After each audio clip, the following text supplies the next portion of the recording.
Hoy vamos a hablar de lo que la Biblia llama el reino de Dios. Es algo de lo que hablamos mucho, es algo de lo que se escucha mucho, pero es algo de lo que cuando a alguien le preguntan no sabe bien definir. Si alguien te preguntara en esta mañana, ¿qué es el reino de Dios? Hay muchas personas que dirían muchas cosas, pero no tendrían una clara definición de lo que es el reino de Dios. Sin embargo, el apóstol Pablo sí que lo resume. No significa que lo que Pablo diga es todo lo que tenemos que saber sobre el reino de Dios, pero Pablo da unos detalles de lo que es el reino de Dios, y es lo que vamos a ver en esta mañana. Pero antes de llegar aquí, y va a ser bueno que tengamos visitas, he decidido hacer una recapitulación de todo lo que venimos viendo. Porque para entender lo que Pablo dice en los versículos 16 al 19, también tenemos que entender lo que Pablo dice del 1 al 15. Todo lo que vemos en la Escritura está dentro de un marco que llamamos contexto. No hay nada más equivocado y más peligroso que sacar un versículo y explicar lo que yo entiendo de ese versículo sin analizar lo que todo el capítulo está enseñando.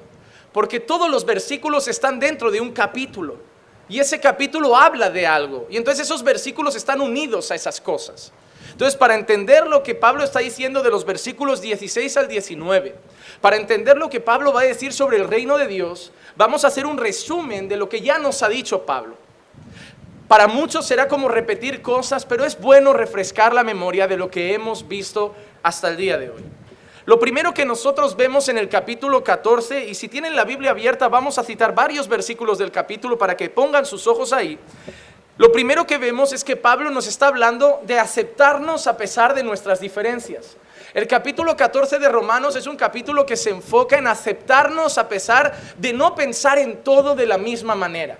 A pesar de vivir algunas cosas de una forma distinta, a pesar de tener un pensamiento diferente en algunas cosas. Y ojo, no en los fundamentos. No podemos caminar juntos si tú no crees el Evangelio. No podemos caminar juntos si tú dices que Jesús no es Dios. No podemos caminar juntos si tú dices que el Espíritu Santo no es Dios. Por eso no podemos caminar con un testigo de Jehová, porque dicen que Jesús no es Dios. Porque dicen que el Espíritu Santo es una energía. Entonces no podemos caminar. Pablo no está hablando de los fundamentos. No podemos caminar juntos si tú dices que la salvación es por obras y no dices que la salvación es por gracia. No podemos caminar juntos si crees que hay otro medio de salvación además de Cristo. Si tú crees que hay otro camino al cielo, no podemos caminar juntos, porque esos son fundamentos para nosotros.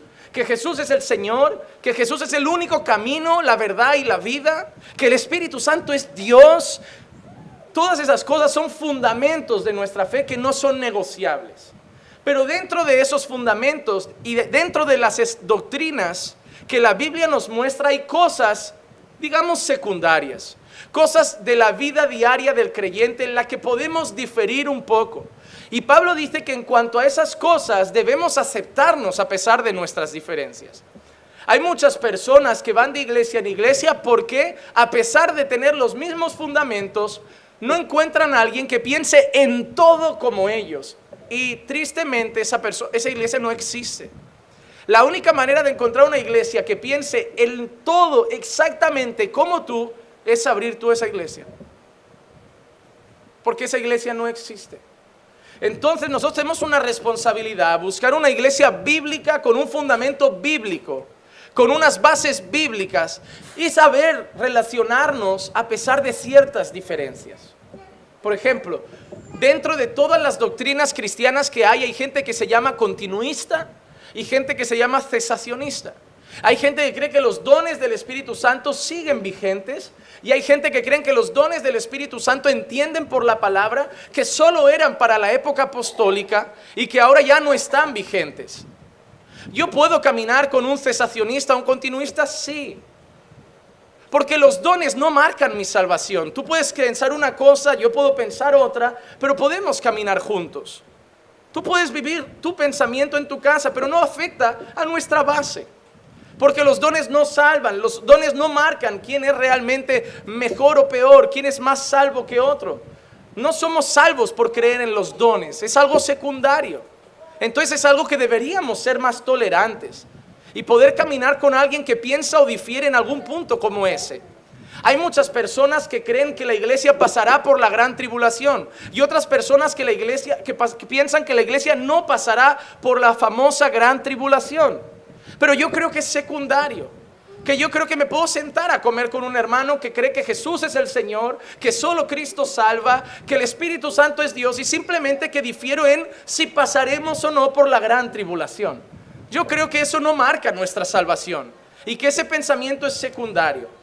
Concretamente en el capítulo 14 el apóstol Pablo habla de comida, de bebida y de algunos días de fiesta, pero más exactamente sobre comida y bebida. Pablo veía la situación de que algunas personas creían que se podía comer, por ejemplo, cerdo, y otras personas que seguían creyendo que el cerdo era un animal impuro o inmundo y no podían comer. Entonces Pablo dice que a pesar de esa diferencia se deben saber respetar. Y Pablo en el versículo 3 dice, por ejemplo, el que come no menosprecia al que no come, y el que no come no juzgue al que come, porque Dios le ha recibido. Entonces, hermanos, lo primero que está haciendo Pablo aquí es decir que a pesar de esa pequeña diferencia, debemos aprender a tolerarnos. Cuando profundizamos más todavía en el capítulo 14, nos damos cuenta que las mayores exhortaciones de Pablo son los que Pablo llama a los fuertes en la fe. Dentro del capítulo 14, Pablo hace una diferencia de dos grupos de personas, débiles en la fe y fuertes en la fe.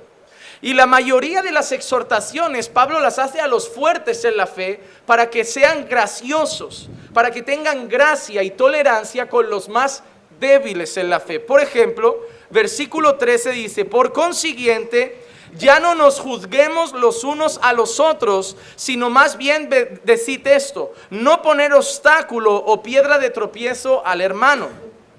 Versículo 15, por ejemplo, Pablo dice, no destruyas con tu comida a aquel por quien Cristo murió.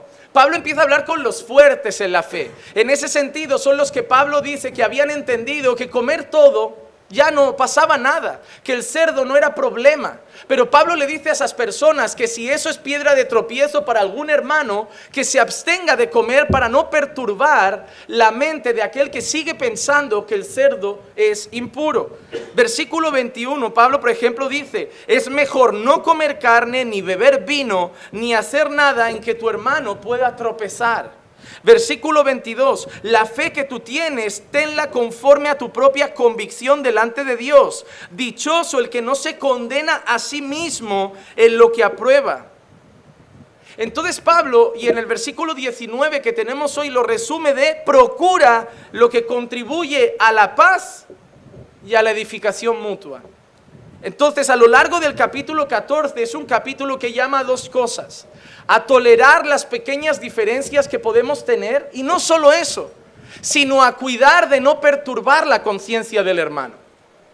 Por ejemplo, si yo tengo un hermano que cree que comer chuleta es pecado porque el cerdo es impuro, y yo lo invito a comer a casa, yo voy a hacer pollo. Porque no quiero hacer un debate innecesario, no quiero que la comida sea tensa. Creo que es algo secundario, creo que es mucho más edificante hablar del Señor, creo que es mucho más edificante hablar de la salvación, creo que es mucho más edificante hablar del Evangelio, creo que es mucho más edificante hablar de nuestra vida y comunión con Dios, que poner una chuleta, perturbar al hermano y que el hermano diga, no hermano, lo siento, mira, yo es que no como yo. Y al final esa conversación para nada va a aprovechar. Entonces, ¿qué dice Pablo? Cuídate, cuida a tu hermano, compra pollo y comete en paz. Haced algo que no perturbe a los demás. Por ejemplo, más allá de lo que pensemos nosotros, más allá de cuál sea nuestro pensamiento personal, habrá gente que dirá que una copa de vino no es pecado, y habrá gente que dirá que sí lo es. Habrá gente que te dirá, no, mira, la Biblia condena la embriaguez, pero no condena una copa de vino. Y habrá gente que dirá, no, todo es pecado, todo lo que lleva alcohol es pecado. Pues entonces, si yo tengo un hermano que piensa así, no voy a llegar y le voy a decir, hermano, ¿quieres vino? Pues ese día compro cola, aunque sea más contaminante que el vino, pero compro cola, o compro Fanta, o le hago un jugo, o hago limonada con los limones del huerto. Porque yo lo que quiero es tener un día de paz con mi hermano y no voy a perturbar una tarde edificante por una copa de vino. Primero, que no la necesito. Segundo, que es secundario y que piense lo que yo piense, lo que más me importa a mí es que mi hermano tenga paz. A veces vivimos más debatiendo las cosas secundarias y perturbamos tardes que pueden ser edificantes que hablando de las cosas fundamentales. Yo no quiero saber si comes o no comes cerdo. No quiero saber realmente si en tu casa te tomas una copa o no de vino. Mientras no seas un borracho, mira, yo tengo paz. Haz lo que tu conciencia te deje tranquilo. Pero quiero saber que tienes comunión con Dios, que tienes una buena vida de oración, que tratas bien a tu esposa, que tienes una buena vida de lectura bíblica, que tienes comunión con el Señor, que caminas en obediencia. Eso me interesa. No voy a pelear por si come chuleta. Entonces Pablo dice que hay cosas mucho más importantes que esas que son secundarias. Pablo incluso llega a un punto, y lo veíamos la semana pasada, que dice, mira, yo por mi hermano soy capaz de no comer nada de carne. Porque Pablo dice que por amor a los hermanos debemos ser capaces a dejar cosas que para nosotros no son ni siquiera malas, pero que como son malas para ellos, los amo tanto que no quiero ser un tropiezo. Hay hermanos que si van a tu casa y abren la nevera y ven un cartón de vino, a lo mejor lo tienes para cocinar, para echárselo al pescado y ya está. Pero ya piensa el hermano, mira, 1 litro de vino aquí, aseguro que se lo bebe cada tarde. Pues cuando llegue el hermano lo quitas para no perturbar. Tu conciencia está tranquila con Dios. Sabe que ni siquiera lo bebes, que lo usas para cocinar, porque toda mujer que se precie sabe que hay vino para cocinar. Y que hay muchas recetas que no tomas el alcohol, simplemente que lo quemas y le da el sabor a la carne o el sabor al pescado. Pero hay gente que se va a perturbar, lo quitas de ahí y ya está, porque lo que quiero es edificarme con mi hermano, no perturbar a mi hermano. Pero hermano, tristemente la iglesia hoy, en vez de hacer tardes que edifican, hacen tardes de debate de cosas que para nada aprovechan. Que para nada aprovechan. Y Pablo está queriendo traer paz a la iglesia en el capítulo 14. Diciendo, aprended a soportaros, a toleraros y a procurar lo que es bueno para la paz y la edificación mutua. ¿Ese debate va a edificar? No. ¿Y sabes por qué no va a edificar? Porque el que no bebía se va a ir a casa creyendo lo mismo y el que bebía se va a quedar en casa creyendo lo mismo. Nadie salió edificado, pero seguro que alguno se fue tenso pensando, oh, ese hermano, no aprovecha, no aprovecha. Entonces Pablo dice, procurad lo que es bueno para la paz y para la edificación mutua. Pero dentro de todo eso, dentro de todas las restricciones o exhortaciones que Pablo da, Pablo lo justifica y da los motivos. Porque Pablo no dice que hagamos algo sin explicarnos por qué debemos hacerlo. Él da los motivos. Y miren, por ejemplo, versículo 9 da un motivo. Porque para esto Cristo murió y resucitó, para ser Señor tanto de los muertos como de los vivos. Versículo 3, el que come no menosprecia al que no come y el que no come no juzgue al que come porque Dios lo ha. Mira lo que dice Pablo, al que come cerdo con la conciencia tranquila Dios lo ha aceptado y al que no come cerdo porque cree que es pecado Dios lo ha aceptado. Porque Pablo está diciendo, para Dios eso es secundario y llegarán al cielo personas que creían que el cerdo era pecado y llegarán otras que comían chuleta. Porque no se trata de quién es más listo o más tonto, se trata de nuestra conciencia. Y eso lo veremos la semana que viene, cuando prediquemos un mensaje que se titula Lo que no procede de la fe es pecado. Es un mensaje que llama a la conciencia de cada uno. A que si yo tengo dudas de que si lo voy a hacer es pecaminoso, mejor no hacerlo. La semana que viene lo explicaré mejor. Por ejemplo, hay gente que dice, pastor, es que me han invitado allí y no sé si ir o no ir, no siento paz, Si no sientes paz, no lo hagas. Si hay dudas, no lo hagas. Lo que no te dé convicción de que agrada a Dios, no lo hagas. Yo hay cosas de las que me abstengo solamente porque no tengo la certeza de que a Dios no le ofenden. Pastor, esto no estoy seguro. Pues si no estás seguro, no lo hagas. Porque no debes ofender a Dios con dudas. Es más, ¿sabes por qué pecas? Porque si estás dudando y lo acabas haciendo, estás diciéndole a Dios, aun sabiendo que puede ser pecado, me voy a arriesgar. Entonces pecas. Pero la semana que viene lo explicaremos. Es un texto muy interesante. Difícil de entender porque hay mucha gente que lo entiende de 1000 maneras, pero veremos el contexto y veremos lo que Pablo dice. Pero aquí Pablo nos ha enseñado que tanto el que come como no come es aceptado por Dios. Mira lo que dice el verso 6. El que come para el Señor come, porque da gracias a Dios. Es decir, el que se come la chuleta dice: Señor, gracias por estos alimentos, y come para la gloria de Dios. Y el que no come, para el Señor no come y da gracias a Dios. El que no come la chuleta se abstiene para la gloria de Dios, porque cree que así agrada al Señor.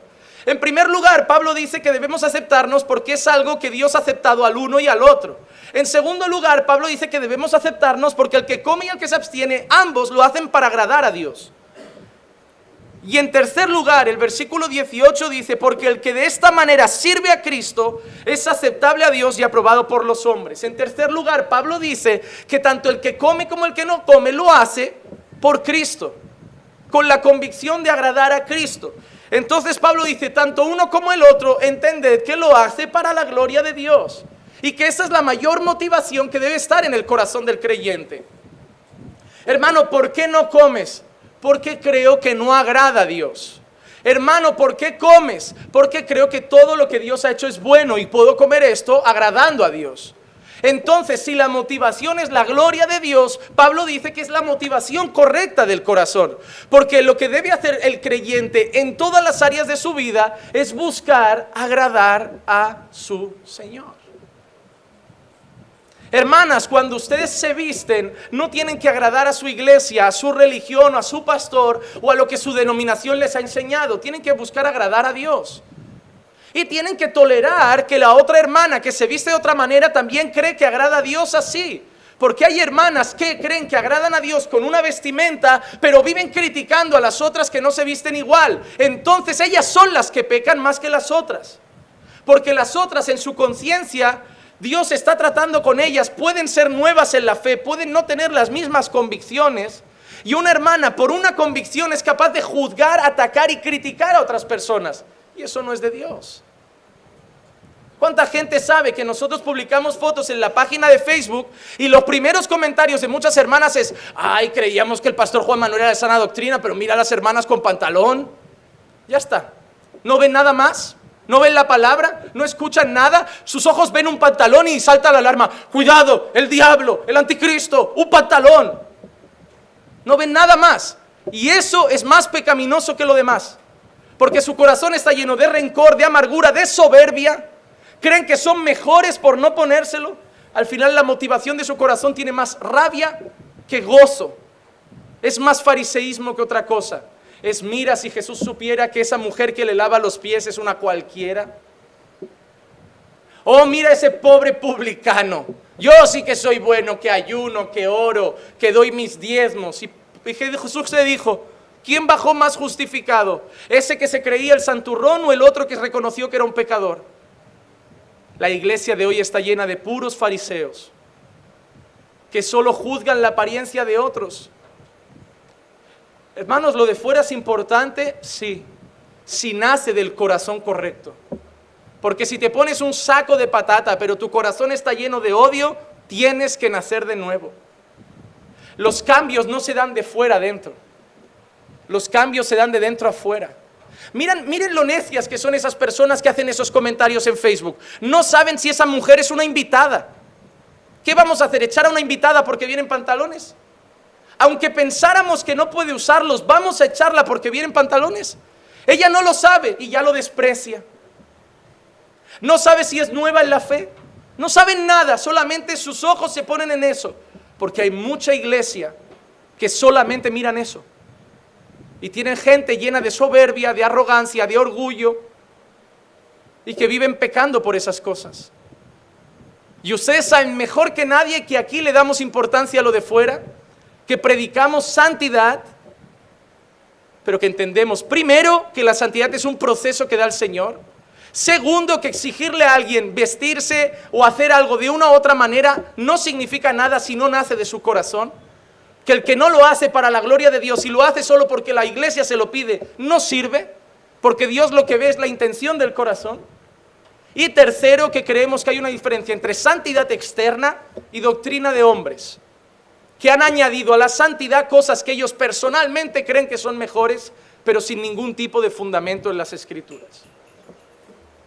Pero Pablo está diciendo que debemos tolerarnos porque Dios ha aceptado a ambos, porque ambos lo hacen dando gracia a Dios, y porque ambos lo hacen sirviendo a Cristo. Y ahora sí, después de esa intro, vamos al pasaje de hoy. Y vamos a ir desglosándolo de diferentes formas. En primer lugar, versículos 16 y 19, ambos versículos sueltos. Porque nos da Pablo dos instrucciones y en el centro nos da el motivo. No va uno detrás de otro, sino que 16 y 19 Pablo da dos exhortaciones a los creyentes y 17 y 18 da los motivos. Por ejemplo, versículo 16 dice: por tanto, no permitáis que se hable mal de lo que para vosotros es bueno. En primer lugar, encontramos una exhortación negativa. No permitas que se hable mal de lo que para ti es bueno. Es decir, y volviendo a la introducción, si tu comida hace que alguien hable mal, retíralo para que nadie se perturbe y no critique tus convicciones. No permitas que nadie hable mal de lo que para ti es bueno. Y versículo 19 da una exhortación positiva. Procura lo que contribuye a la paz y a la edificación mutua. Es decir, cuando vayas a hacer algo, hazlo de una manera que nadie critique lo que estás haciendo y hazlo cada vez que contribuya a la paz y a la edificación. Si lo que vas a hacer va a ser criticado por tu hermano, no lo hagas. Si lo que vas a hacer no trae paz a tu hermano, no lo hagas. Y si lo que vas a hacer no trae edificación a tu hermano, no lo hagas. Ya, pero me apetece a mí. Vale, pero tu hermano vale más. Y eso es lo que se nos tiene que quedar en la cabeza hoy grabado. Tu hermano vale más que lo que a ti te apetece. Tu hermano debe ser más importante para ti que lo que tú piensas y que tus gustos. A mí me apetece esto, pero sé que a mi hermano lo perturba, hoy no lo hago.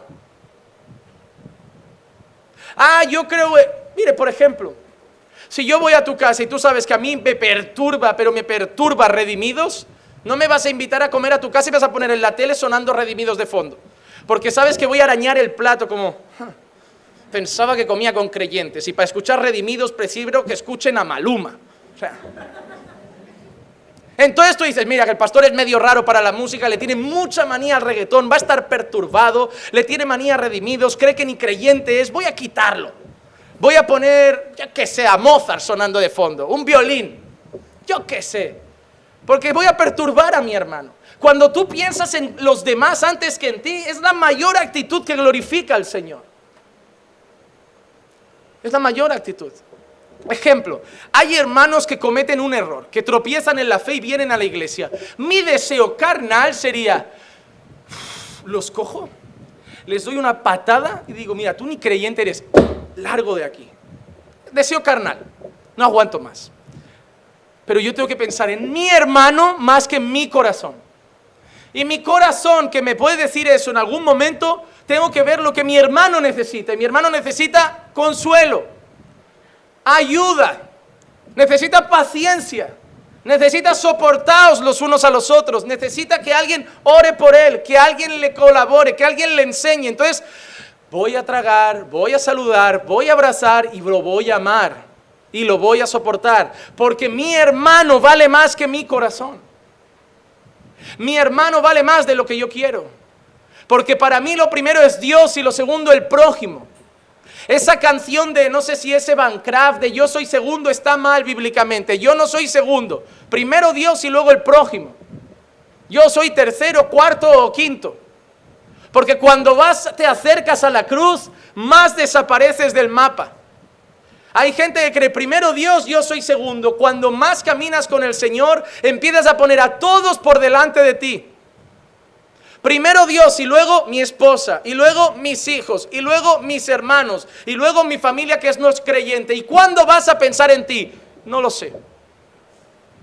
No lo sé. ¿Y quién te ha enseñado eso? Jesús. Porque desde que estuvo en esta tierra, lo único que hizo fue pensar en los demás. Y nunca pensó en sí mismo. enseñaba a sus discípulos y en su tiempo libre caminaba por la calle predicando el evangelio a los pecadores, y en su tiempo libre atraía a otros pecadores y los rescataba y los salvaba, y cuando tenía más tiempo sanaba y hacía milagros y prodigios. Cuando Jesús se preocupó de sí mismo, se deleitó en unas vacaciones o hizo algo para él, nunca, porque Jesús entendió que en esta vida vivimos para Dios y para el prójimo. Y es lo que Pablo había entendido. No importa si yo, Pablo, quiero carne, no importa si yo, Pablo, quiero chuleta, importa el bien de mi hermano y voy a hacer todo lo que le ayude a mi hermano.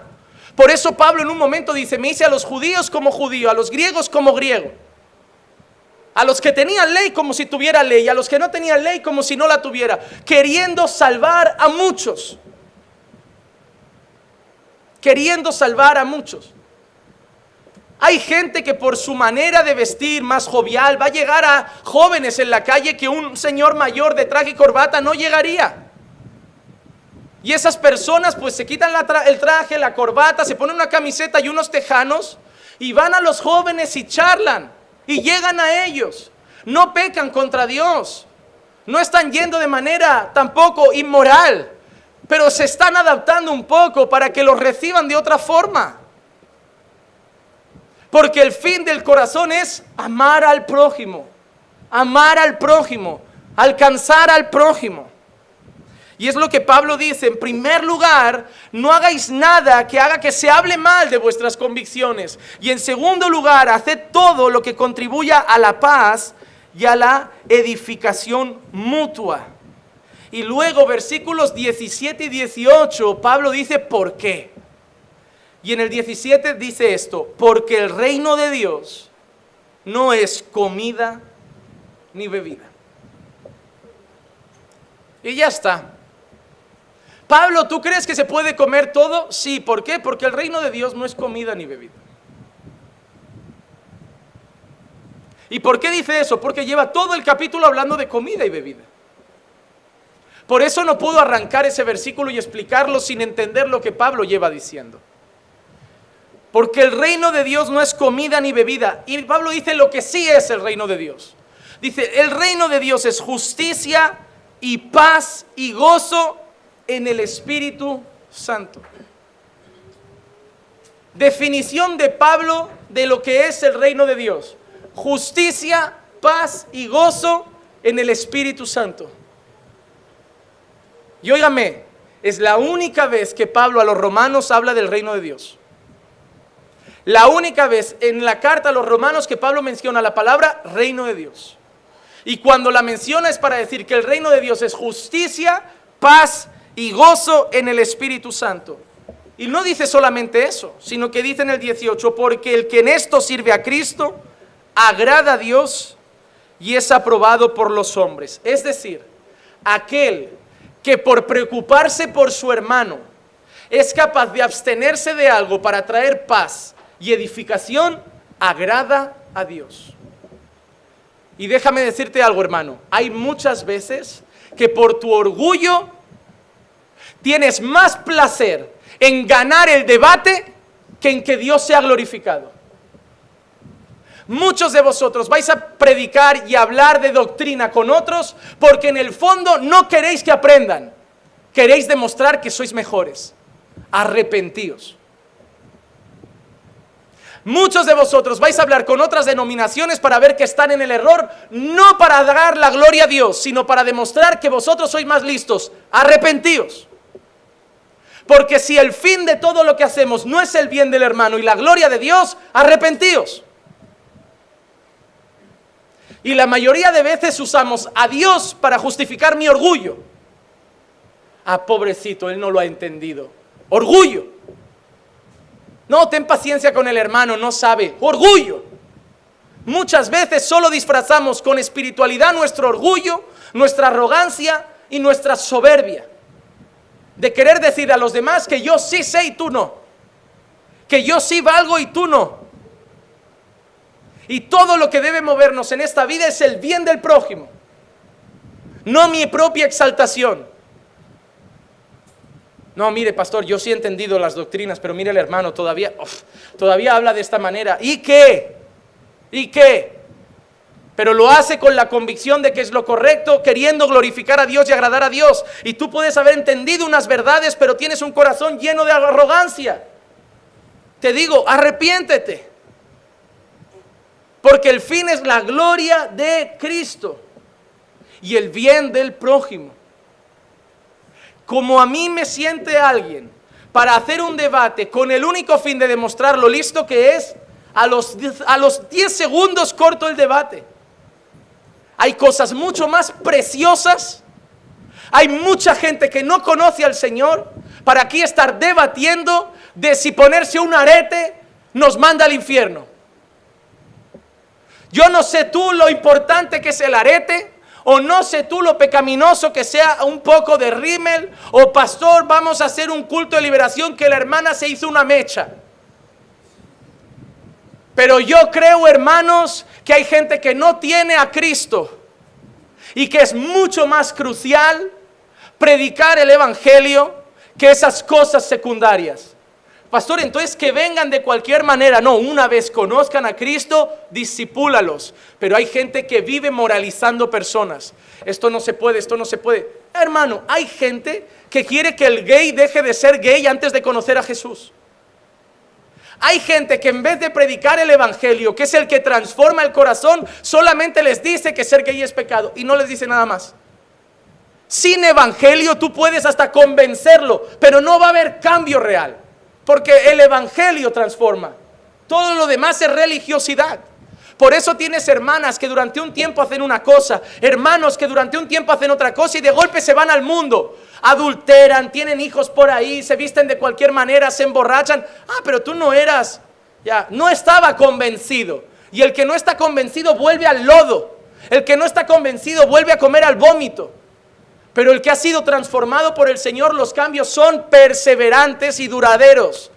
No está, hoy soy, mañana no soy. Hoy estoy, mañana me desvío. Esa es la falsa iglesia. La que tiene esos falsos creyentes que creen que pueden estar desviándose un año sí, volviendo al siguiente.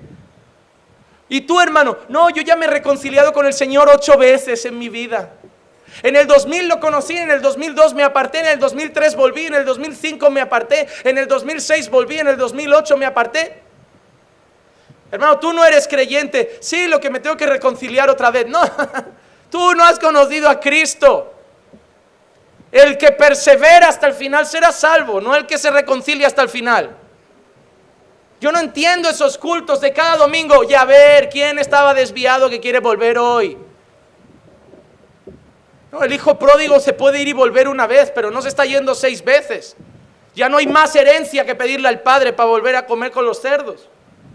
No, hermanos, son falsas iglesias, porque hacen que la gente viva de una manera que su carne no aguanta. Y como no son transformados por Dios, solo lo hacen por complacer al hombre. Y un día van a petar. Hermano, yo puedo decirle a los hombres de esta iglesia que a partir de mañana todos con corbata. Pero cuando salgan de aquí van a hacer así, se la van a quitar, porque lo van a hacer por mí. Todo lo que el hombre impone, el hombre solo lo respeta delante del hombre. Todo lo que Dios convence, el hombre lo hace todo el día. Y lo que tenemos que buscar con el evangelio no es decir a la gente cómo debe vivir, sino que el Espíritu traiga convicción de pecado. Porque cuando es el Espíritu el que convence, los cambios duran para siempre. Y te encuentras verdaderos creyentes que te dicen, yo conocí al Señor en el 2000 y hasta hoy sigo con el Señor, con mis altos y mis bajos, con mis momentos vivos y mis momentos fríos, pero sigo adelante, porque yo tengo a Cristo y Cristo no me suelta. De mis ovejas nadie puede tomar una, dice el Señor. Entonces, hermanos, esa es la convicción de Pablo. Vamos a ver más cosas hoy. Número 1, y esto es también enfatizando todo lo que hemos visto: no uses nada bueno si eso puede herir al hermano. A veces hay cosas que no tienen nada de malo, pero que para algunos son motivo de... les perturban.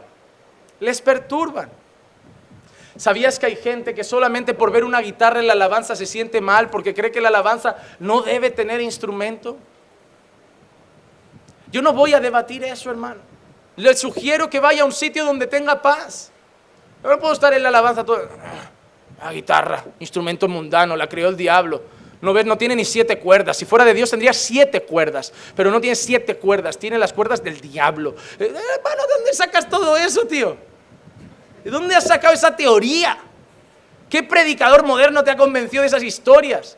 Es como cada vez que hay un eclipse, Facebook mío se vuelve loco. Hermanos, señales del fin, otro eclipse. Ya llevamos 2000 desde que conozco al Señor, señales del fin. Hay eclipses cada 2 por 3. Y todos, no, porque hoy la luna se pone azul, porque hoy Júpiter no se ve, porque hoy... Ay. ¿Soy yo el único que no está tan pendiente de las estrellas y está más pendiente del corazón? ¿Soy yo el único que creo que las estrellas no me salvan y que mi única responsabilidad es perseverar cada día con el Señor, se ponga el cielo rojo o se ponga verde? Que si Cristo viene, amén. Y si no viene, pues seguimos. Pero hay gente, ¿saben? Yo creo que hay gente que está en el mundo y dice, mira que hoy se pone verde, hoy hay día de volver con el Señor. Y ahí vienen a reconciliarse el domingo, porque el cielo se puso verde. No, hermanos, esos no son creyentes. Porque el creyente no sigue a Dios por miedo de, ay, y si. Esas son las preguntas de algunos cultos, ¿verdad? ¿Y si Cristo viene hoy? ¿Y si Cristo viene hoy? Amenazándote desde el púlpito, tío. ¿Y si Cristo viene hoy? Mira que Dios te está dando la oportunidad, Parece van con miedo, como. Entonces ya la gente ya pasa al altar y, bueno, pues ya está, ¿no? ¿Qué hay que hacer? No, repito yo ya. No han creído, no ha habido convicción, son extorsionados. Son extorsionados. Les falta la navaja. Cuidado, ¿Y si Cristo viene hoy y yo te pincho, ¿Cómo estarías? Estarías con el... Hermanos, si no hay convicción real del Señor en el corazón, no vale nada. Dios no nos llama a convencer a los hombres, nos llama a predicar el Evangelio. Porque el que convence es el Santo Espíritu de Dios. Yo no tengo deseo de convenceros de cómo vive un creyente. Yo tengo deseos de predicar versículo a versículo el Evangelio y que el Espíritu os vaya convenciendo de lo que debéis hacer. Pastor, pero ¿y si el Espíritu no los convence? Pues lo que no hace Dios lo vas a hacer tú.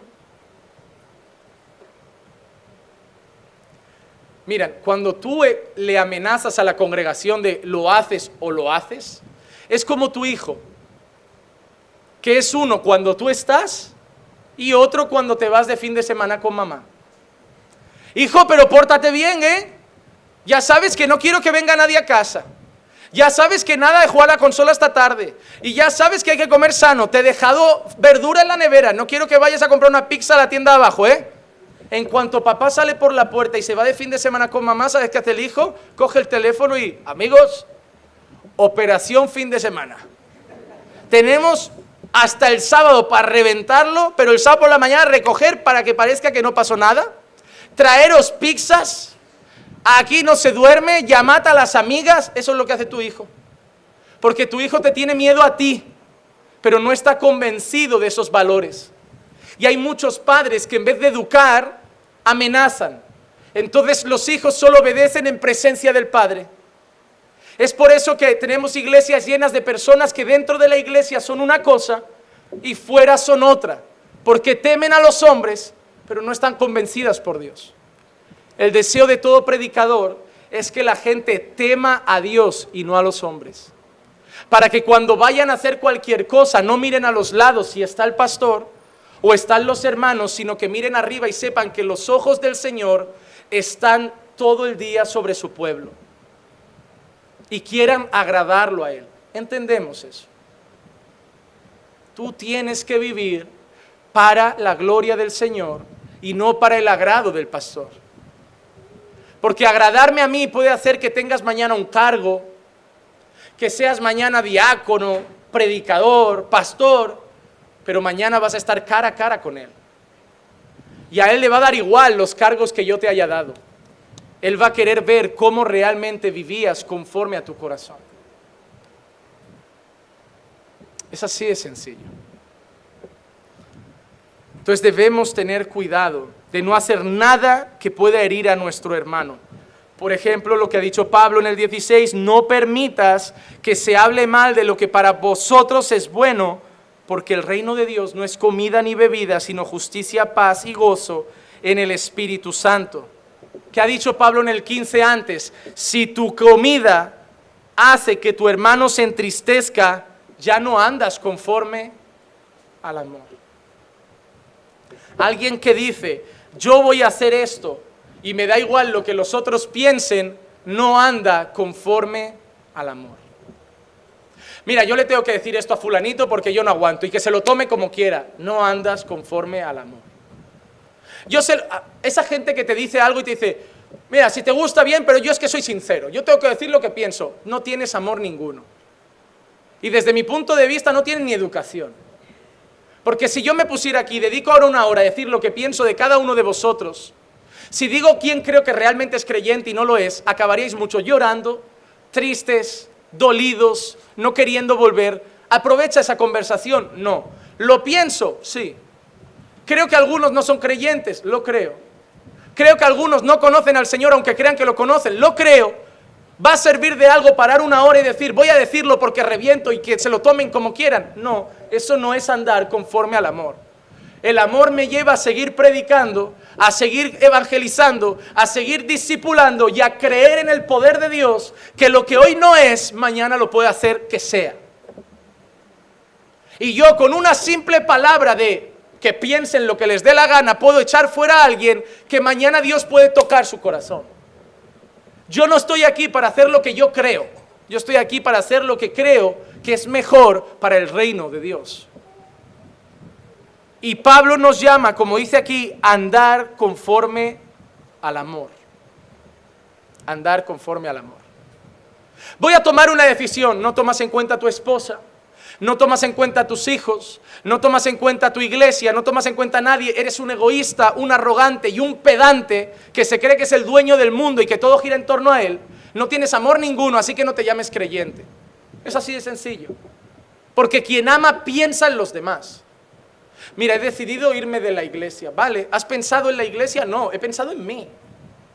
He pensado en lo que a mí me hace bien. He pensado en lo que a mí me interesa. Muy bien, mucho amor en tu corazón. Amor propio que se llama. Amor propio. Y lo que hay en la iglesia es eso, exceso de amor propio y mucha falta de amor al prójimo.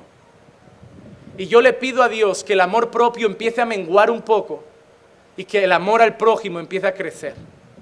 Porque para que la iglesia sea iglesia, debemos menguar cada día más nosotros, para que Cristo crezca.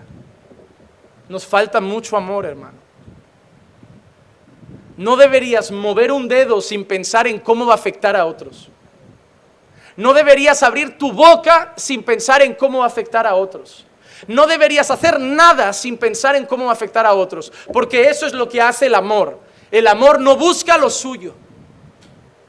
El amor piensa en los demás. ¿Has leído 1 Corintios 13? No se goza de la injusticia. No guarda rencor. Ah, no, él me ha hecho eso. Bueno, pues si él no viene a pedir perdón, yo no guarda rencor. No se irrita. Ah, yo estoy así, bueno, que Dios me ayude a perdonar. Que Dios me ayude a perdonar. Dios te manda a perdonar. ¿Qué es esta gente que dice que Dios me ayude a perdonar? ¿En qué parte de la Biblia, Señor, ayúdanos a perdonarlos como tú perdonas nuestras ofensas? No, Señor, yo los perdono.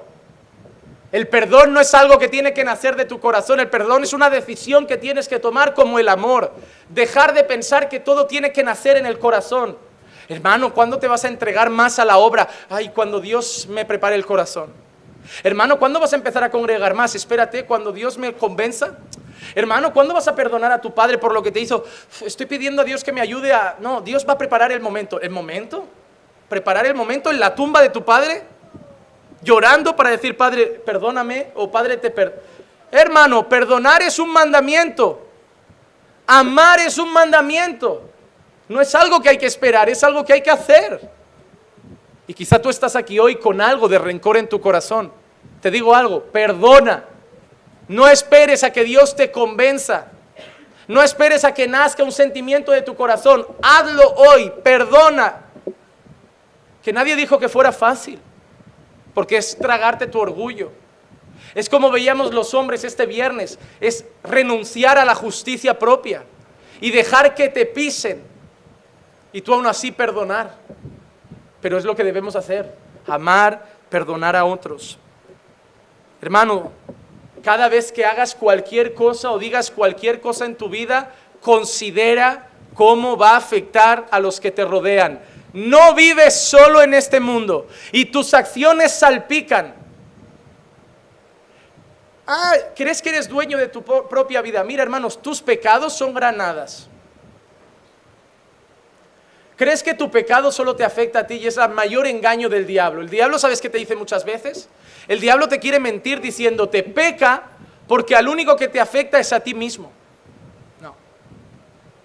¿Conocen maridos que hayan adulterado? Seguro que conocen alguno. ¿Y saben a quién afecta? A toda la familia.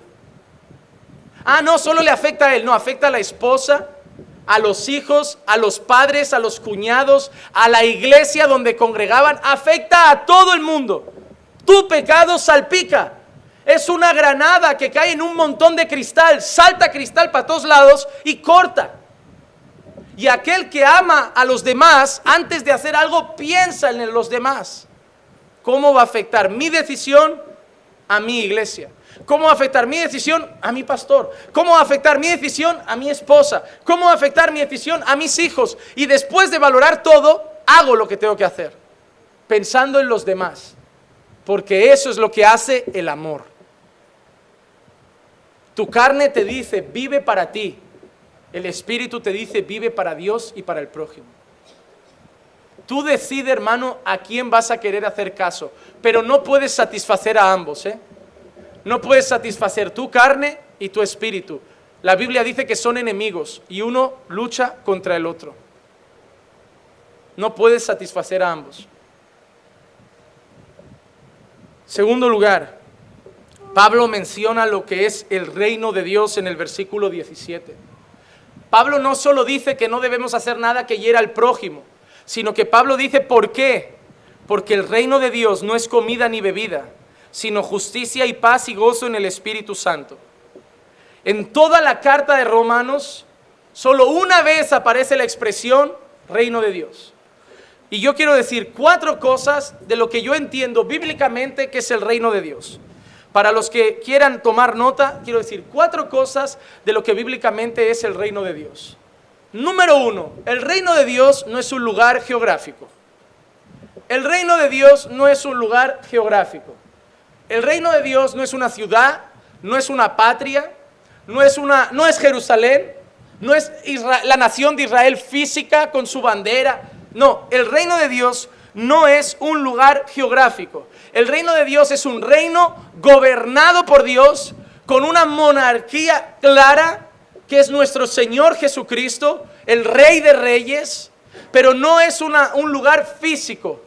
El reino de Dios es todo aquel pueblo gobernado, dirigido y donde Dios manifiesta su gloria y donde Dios a través de su Espíritu produce gozo, paz y justicia. El reino de Dios no es un lugar físico, es un lugar donde Dios se manifiesta. Es el lugar donde Dios reina. Lo que hoy vemos aquí, esto es reino de Dios, porque Dios reina aquí. Esto es reino de Dios. Aquí el líder no es el pastor, aquí el rey no es el pastor, aquí el rey es Jesucristo. Esto es el reino de Dios.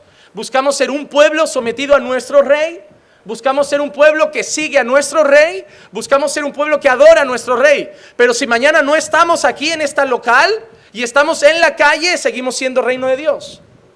Porque no somos un lugar físico, es el lugar donde Dios manifiesta su gobierno. Segundo lugar, el reino de Dios es la voluntad de Dios hecha. El reino de Dios es la voluntad de Dios hecha. Es aquel lugar donde la voluntad de Dios es hecha. ¿Y eso por qué lo sé? Porque cuando yo leo la oración de Jesús, donde Jesús dice, venga tu reino, ¿cómo sigue eso? Hágase tu voluntad. Cuando Jesús le pide al Padre, Señor, venga tu reino, ¿qué dice que es eso? Que sea hecha su voluntad. Reino de Dios es la voluntad de Dios hecha. Es allí donde la voluntad de Dios es hecha, donde Dios reina y donde su voluntad es obedecida. Por eso Jesús ora y dice, Padre, venga tu reino, sea hecha tu voluntad. Yo vivo el reino de Dios cuando Dios es mi rey. Yo vivo el reino de Dios cuando hago la voluntad de Dios. Número 3. El reino de Dios está establecido de forma parcial y lo veremos de forma plena en el futuro. Miren, apúntate esta frase. Es rara, quizá no la voy a conseguir explicar, pero espero que por la gracia de Dios pueda. El reino de Dios es sí, pero todavía no. Y ojo que ahora te lo explico. El reino de Dios es ahora, pero todavía no. Es un ya, pero todavía no. Y te explico por qué. Primera de Corintios 6, del 9 al 10, dice Pablo: ¿o no sabéis que los injustos no heredarán el reino de Dios?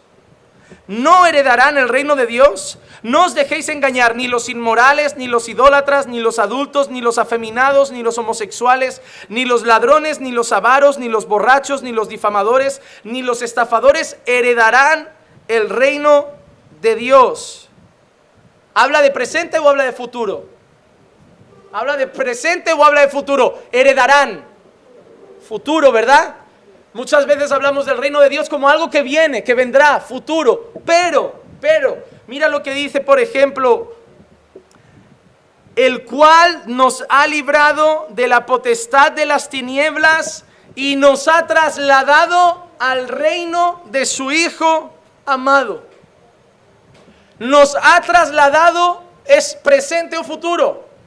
Presente. Nos ha trasladado ahora. Una persona que estaba en las tinieblas y se arrepiente y cree el evangelio, en ese mismo momento es trasladado al reino de Jesús, de las tinieblas a la luz. Es decir, ya estamos en el reino de Dios, pero todavía no lo hemos visto en su plenitud.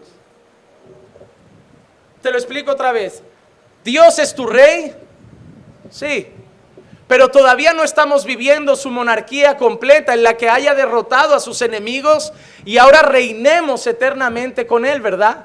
Entonces Dios ya está reinando en nuestra vida, pero va a haber un tiempo en el que Dios va a reinar en todo y va a ser visible en la eternidad de gloria. Entonces el reino de Dios ya está aquí, pero todavía no está pleno y completo.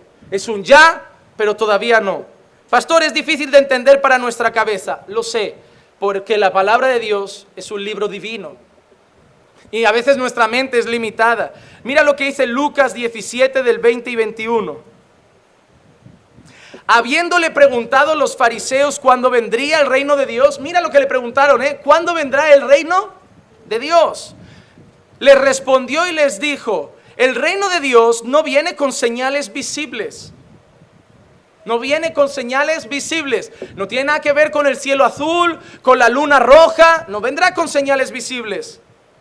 Mira, ni dirán: mirad, aquí está o allí está. Porque he aquí, el reino de Dios está entre vosotros. El reino de Dios está entre vosotros. ¿Quién era el reino de Dios? Era Cristo. El reino de Dios está entre vosotros. Lucas 22, 28 al 30. Vosotros sois los que habéis permanecido conmigo en mis pruebas, y así como mi Padre me ha otorgado un reino, mira lo que dice Jesús: habéis permanecido conmigo en mis pruebas, y así como mi Padre me ha otorgado dice que se lo otorgará o se lo ha otorgado. Se lo ha presente, ¿verdad? Así como me ha otorgado un reino, yo os otorgo que comáis y bebáis a mi mesa en mi reino, y os sentaréis en tronos juzgando a las 12 tribus de Israel. Os otorgo que comáis y bebáis en la mesa, en mi reino. ¿Y qué dice? Y os sentaréis. ¿Eso es presente o es futuro? Futuro. Os sentaréis en tronos juzgando a las 12 tribus de Israel. Es decir, el reino de Dios se manifiesta cuando Jesús llega y será pleno cuando Jesús vuelva. ¿Entendemos eso? Jesús vino para dar la puerta de apertura al reino de Dios. El reino de Dios ya está aquí. Está entre vosotros. He aquí el reino de Dios. El reino de Dios ha llegado. Pero por otro lado, Jesús le dice a los discípulos, pero esperad, que por haber sido fieles, reinaréis conmigo. El reino de Dios ya está, pero no se ha manifestado todavía en su plenitud. Sé que es complejo y espero que Dios me haya permitido que lo entiendan. Y número 4, el reino de Dios también es llamado el reino de Cristo. Porque Dios es Cristo. Porque Cristo es Dios. Y hermano, eso sí te lo digo. Yo puedo rechazar la carne y caminar contigo. Me va a costar, ¿eh? Me va a costar. Bueno, voy a orar para ver si hay que rechazar la carne. Pablo creo que lo dijo muy a la ligera. Esto de Pablo de, yo si hace falta no como carne por amor a los hermanos, yo creo que Pablo lo dijo sabiendo que ningún hermano le iba a pedir eso. Pero si no te lo piensas, una cosa es no comer cerdo, pero renunciar a un filete de vaca, hermano. Renunciar a un buen chuletón de buey. Es decir, tú, tienes que amar mucho a los hermanos. Yo de momento renuncio a otras cosas, ¿vale? Vamos a dejar la carne para otro día. Pero hermano, si tú dices que Jesús no es Dios, no voy a renunciar a eso. Ahí te sugiero, no, y puede quedar feo lo que voy a decir, pero si crees que Jesús no es Dios, te sugiero ir a otra iglesia. Porque es el pilar que mueve mi vida. Jesús es mi Señor. Todo lo que dejé atrás en el mundo está anclado a esa verdad. Jesús es mi Señor. Yo soy como aquel Tomás incrédulo que un día fue capaz de decir, mi Dios y mi Señor. Jesús no es mi amigo solo, ¿eh? Jesús no es solo mi hermano, Jesús es mi Señor. Y para mí, los que caminan conmigo y a los que yo llamo hermanos son los que tienen que tener esa verdad anclada en su corazón. Jesús es mi Señor.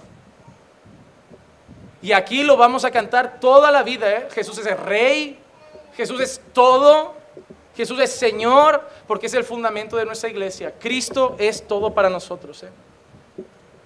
Más allá de eso, podemos hasta tolerar algunas otras cosas, pero eso no. Jesús es todo para nosotros. Señor, Dios, Rey, Salvador, amigo, hermano, todo, todo. Y sin Él, para mí no hay nada. Fuera de Cristo, hermano, para mí no hay queda esperanza, ¿eh? A mí me convences de que Jesús es un hombre y para mí no queda esperanza. Porque mi seguridad está en que Jesús no es un hombre, de que Jesús es Señor y que Dios murió Él mismo por nuestros pecados. Y como dije, punto número 4, el reino de Dios también es llamado el reino de Cristo. Efesios 5:5 dice, porque con certeza sabéis esto, que ningún inmoral, impuro o avaro que es idólatra tiene herencia en el reino de Cristo y de Dios. El reino de Cristo. Entonces, otra cosa, hemos definido lo que es el reino de Dios. Hemos dicho 4 cosas. Amén. Y ahora vamos a decir otras 3. Pablo dice que el reino de Dios no es comida ni bebida, sino que es justicia, paz y gozo en el Espíritu. Y quiero terminar explicándote esas cosas. Me queda mucho, pero hoy terminaré porque si no nos vais. Es justicia, paz y gozo en el Espíritu. Y quiero parar a definir esas cosas, porque la justicia, la paz y el gozo en la Biblia pueden ser varias cosas. Número 1, Pablo puede llamar justicia a la justicia que se nos ha sido imputada. La justicia que hemos recibido por la fe, cuando nosotros sabemos que somos justificados por la fe, que la justicia de Cristo ahora está sobre nuestra vida por la fe. Romanos 4:5, mas al que no trabaja, pero cree en aquel que justifica al impío, su fe se le cuenta por justicia. La Biblia dice que somos justificados mediante la fe. Mediante la fe, somos salvos por gracia mediante la fe. ¿Qué significa esa justicia? Que cuando Dios mira a su Hijo Jesucristo es justo, es perfecto, es bueno. Y que al haber creído en Cristo, cuando ahora Dios nos mira a nosotros, ve esa misma justicia. No porque la tengamos, sino porque Cristo nos la ha dado por la fe.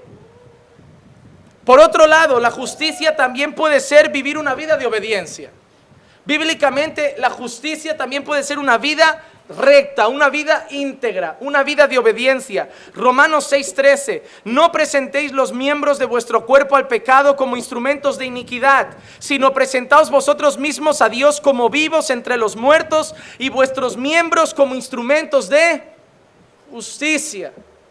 Romanos 6:16, ¿no sabéis que cuando os presentáis a alguno como esclavos para obedecerle, sois esclavos de aquel a quien obedecéis, ya sea del pecado para muerte o de la obediencia para justicia? Entonces, Pablo dice en primer lugar que el reino de Dios es justicia, y podemos pensar que puede ser la justicia que tenemos con Dios o la justicia que representa una vida de obediencia. En segundo lugar, Pablo dice que el reino de Dios también es paz.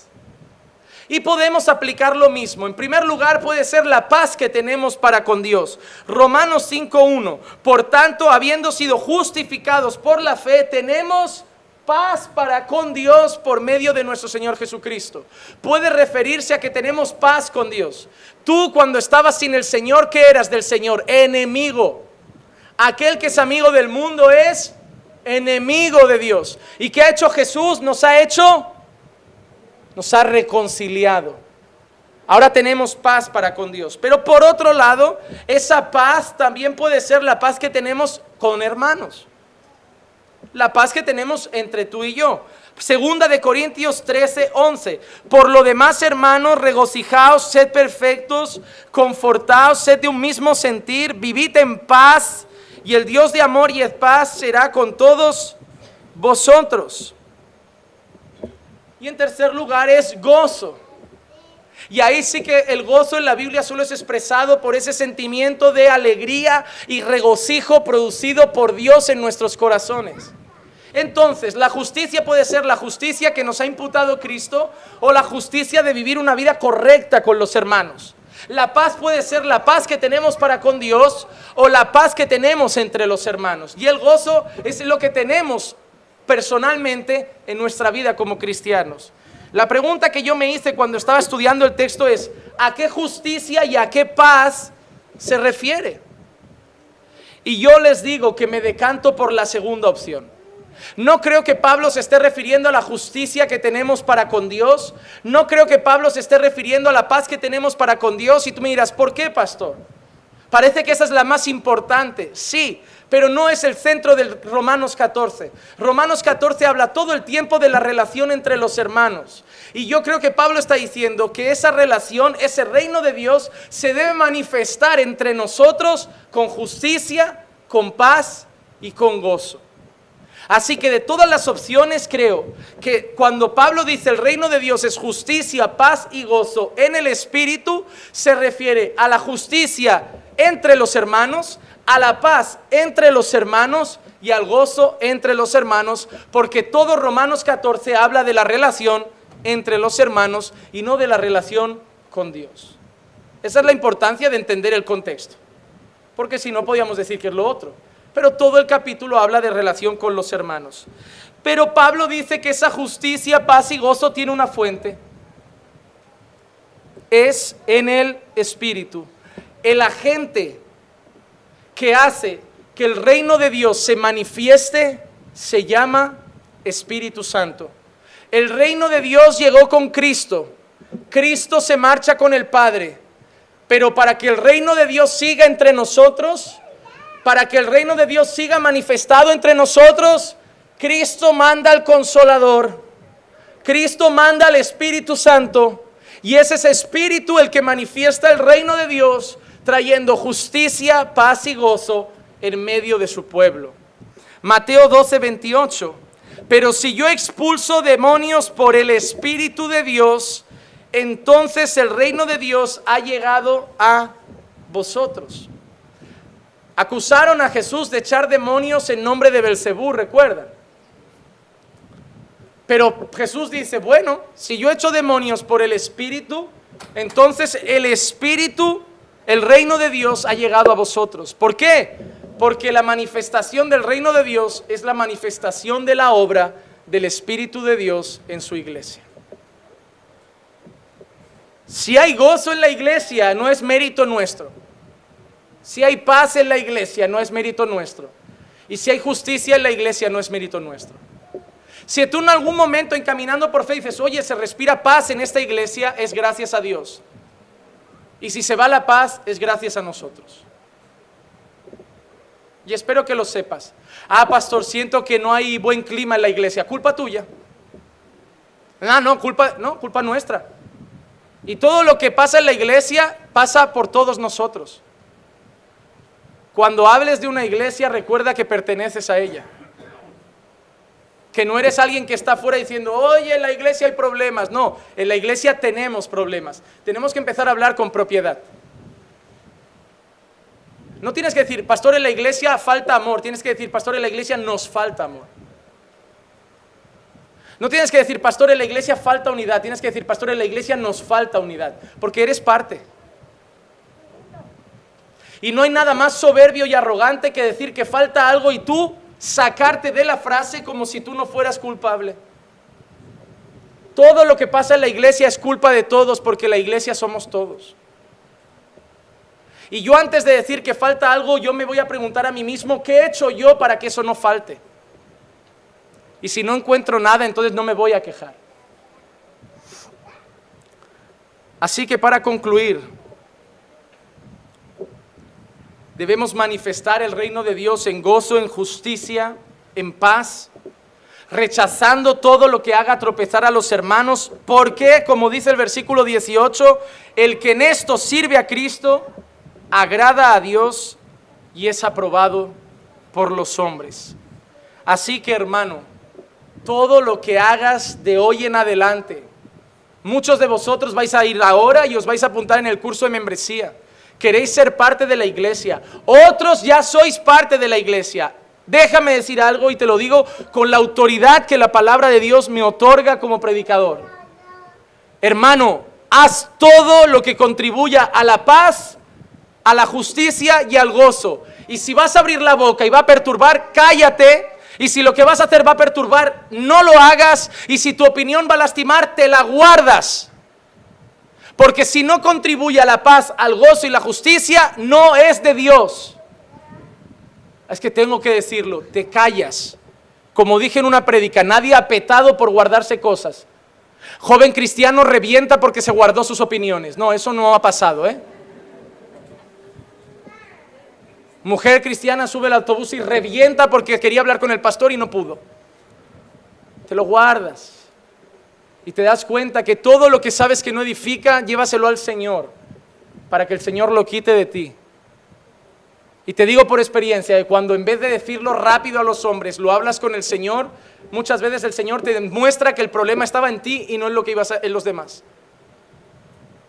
Hermanos, si nos pasáramos más tiempo con Dios que mirando a las personas, nos daríamos más cuenta que la gran mayoría del problema está en nosotros y no en los demás. Por eso no nos gusta orar. Porque cada vez que doblamos nuestras rodillas, Dios nunca nos... Mira, nadie puede decir, he orado y me voy de la iglesia, porque cada vez que doblas las rodillas, nunca Dios te va a decir, deja una iglesia.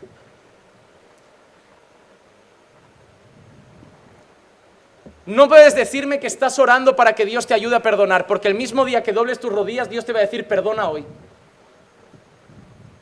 No me vas a decir que le estás pidiendo a Dios que te ayude a congregar más, porque el mismo día que ores, Dios te va a decir, no dejes de congregar. Por eso lo primero que queréis quitar de la carne es la oración, porque es lo que más va contra tu carne.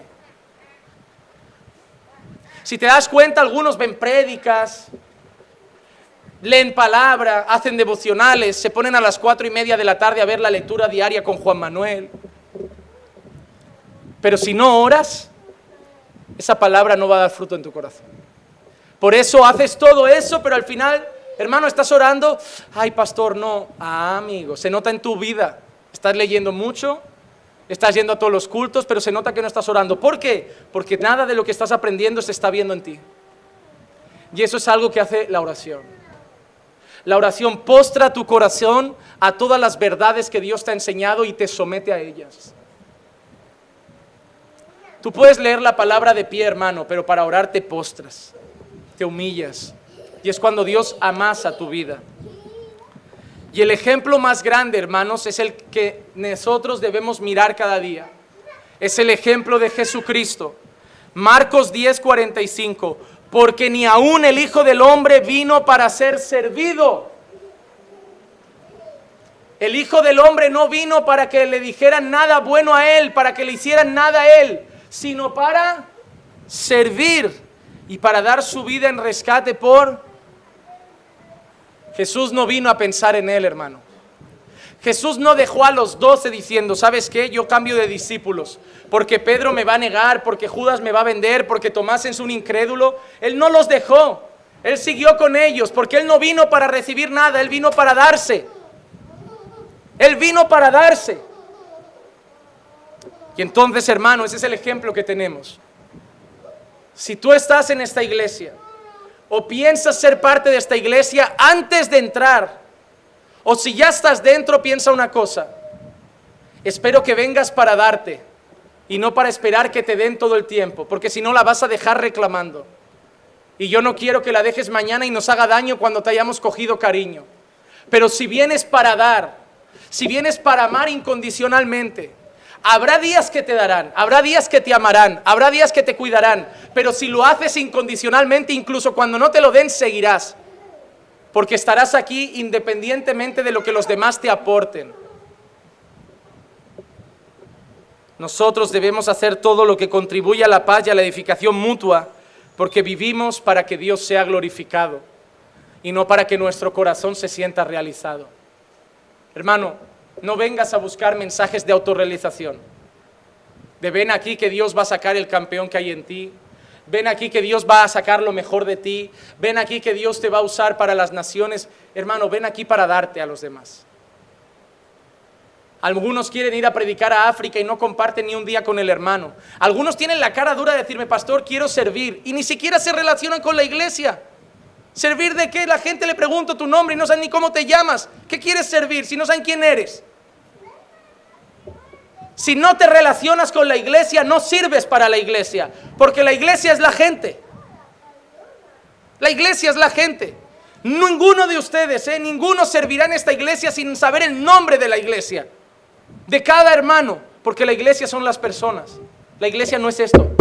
La iglesia no es la caja de ofrenda, la iglesia no es el piano, la iglesia es las personas. Y si no te relacionas con las personas, no sirves a la iglesia, te sirves a ti mismo. Te quieres sentir realizado. Pero vivimos para que Dios sea glorificado y no para yo ser realizado. Termino con este versículo, primera de Pedro 4:11. El que hable conforme a las palabras de Dios. El que le sirve, que lo haga por la fortaleza que Dios da, para que en todo Dios sea glorificado mediante Jesucristo, a quien pertenecen la gloria y el dominio por los siglos de los siglos. Amén. Si hablamos, para Dios. Si servimos, para Dios. Si hacemos, para Dios.